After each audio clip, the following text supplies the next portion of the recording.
in collaborazione con Glam Vision e K-Facli. Omicidio Marafait a Rovereto, archiviata la denuncia per stalking nei confronti di Sevi Ziba. La giudice ha condiviso le conclusioni della procura.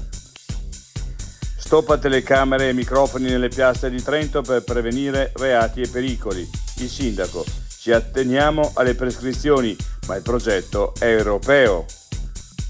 Terreni saturi d'acqua, in Trentino aumenta il rischio frane. L'esperto: situazione al limite, dobbiamo capire che è fondamentale porre un freno al consumo di suolo. Belluno, caso di mendicite da meningococco, ricoverato in rianimazione un ragazzo di 17 anni a Querovas. Arriva la neve in quota e Madonna di Campiglio anticipa la stagione dello sci. Le Dolomiti in fermento per l'apertura delle piste.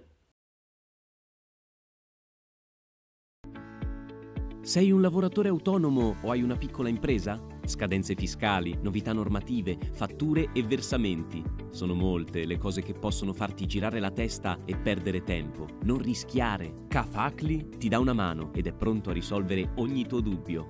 Grazie ad operatori esperti e con tariffe contenute avrai una consulenza completa anche nelle fasi iniziali, scadenze fiscali e previdenziali rispettate, uno strumento per la fatturazione elettronica, servizi anche online e a distanza, contabilità sotto controllo ma senza stress? Si può con K-Facli.